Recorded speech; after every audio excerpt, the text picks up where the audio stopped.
we'll start with the bag itself. Pretty simple one from JanSport. And then connected to the bag, we've got microfiber towel, some hand sanitizer, padlock, and some scissors. So you've seen the sleeping bag before, the little built-in Mozzie Net Snugpak jungle bag. Then we've got the quilt that goes over the top. Slot in next to that stuff, just a 1.5 litre, plastic water bottle. The DD Hammocks super light tarp, a folding sleeping mat, which I attach to the bottom of the bag, but I'll do that a bit later. And the final piece of the sleep system is this ground sheet, which I cut a hole in it so I can stick my head through and wear that as a poncho. And then to tie it all together, pun intended, just got this rope, carabiners on either end. So normally that's kind of my anchor point for the tarp, but I also use it as a belt for that poncho to keep it kind of watertight. Also got a little bag of toiletries and first aid kind of stuff, toothpaste, bandage, Then I've got a Sawyer Squeeze Mini water filter. Also got the hat, some spare jocks. Normally I've got a spare shirt as well, but I chucked my last one out and I'm planning to replace it today in August. Power bank, this is 25,000 milliamp hours, and a couple of cables. Also got the 25 watt power brick, and then this is like cards, some cash, a little USB. Then we've got sunscreen roll-on, which I don't recommend, some AeroGuard, and deodorant. I do also have this, which is my food bag, which normally goes in here, but I'll dive into that a little bit later in the Q&A. Then the last kind of item is this pen, which I don't use that often, but I did use it today to write down the questions on this Odie Slice packet. Alright, so now let's get into the questions. So the first thing, how many clothes do you have? Well, basically what you see right here. I've also got shorts on underneath these tracksuit pants, and then I've just got a spare shirt and spare jocks. What are you eating and how often? I'll show you one or two things from here. Pretty common is quick oats, sachets, and then some kind of milk. They say overnight oats, but you can make overnight oats in like 10 minutes. I also do a fair bit of tuna. I typically go the olive oil blend just because it's the highest calories. Some kind of trail mix, and then some kind of bar. How often am I eating? I definitely get something in the morning, probably stop every 2 hours, have a little snack, and then try and get something decent at night as well. How do you wash your clothes? So one time so far I've been to a laundromat, and that's when I washed like the outers as well. But typically what I'll do is just when I shower, at gyms or pools or whatever, I'll just sort of hand wash the shirt and the jocks in the shower, swap those over, and then I'm kind of fresh enough. Where do you poop? Well, so far I've been pretty much public toilets, 90% of the time, and then 10% of the time. But what's this all about?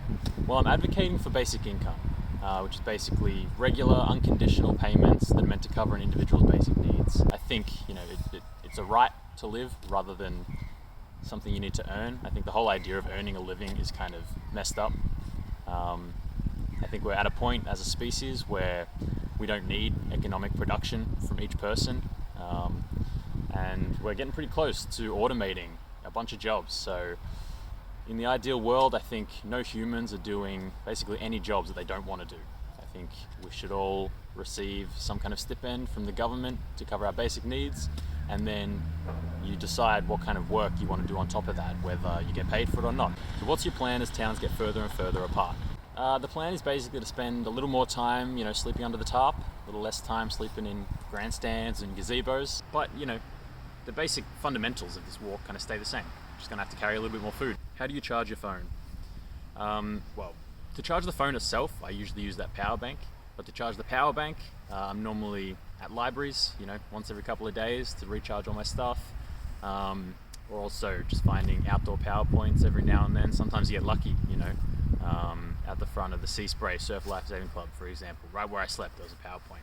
Found any weird stuff yet? Definitely some weird items along the beach, but pretty much anything weird that I see, I will film and I'll show you guys. So I think you know of everything I've seen so far, but hopefully I got some more weird stuff coming up for you guys.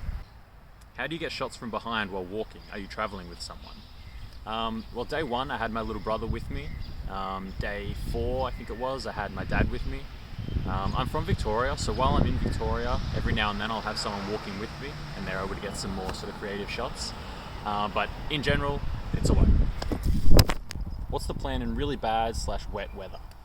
That poncho has kind of done the job so far, and I do have a tarp for overnight. I guess we'll see. If the weather gets like way worse, maybe I'll need to change something, but so far that's been doing the job. If you have a map of where you plan to walk or where you've already walked. So in terms of where I've already walked, a friend's been working on this site, map.ubi.io, which kind of maps, each day and how far I've moved so far. So I'll put a link to that down below, check it out. It's still in development, so if you've got any suggestions, let us know in the comments and we'll try and implement them.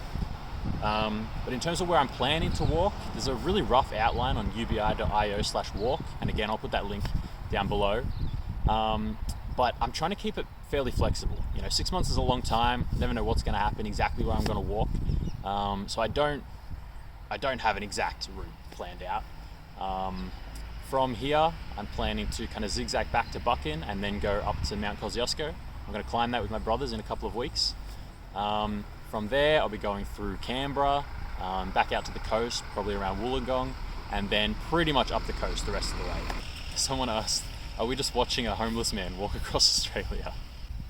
Technically, yes. Are there any plans for Canberra? And there are. I was thinking of doing some kind of demonstration at Parliament House. So that would likely be around the 10th of May. Let me know in the comments if you have any ideas or if you'd like to participate. And I might start to get some kind of group going, I don't know, on Facebook or wherever would be best to organize something. Because I think it's a good opportunity to get some eyes on basic income and on the walk. So let me know if you'd be interested and we'll try and plan something out. And the final question, how can I show support? So the walk itself is self-funded, so I'm good, like my food, water is kind of covered.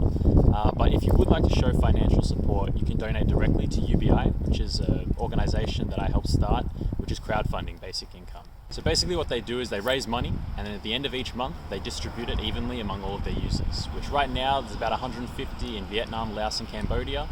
And with your support, hoping to expand maybe to Thailand next. So that'd be ubi.io/donate if you're able to contribute financially. I'll drop that link below as well. But yeah, if you're not, super happy if you guys just keep following along. Share this with anyone in your life that you feel like might want to follow along too. That's pretty much it for the Q&A and the gear list. Thanks for watching, and I'll see you guys tomorrow.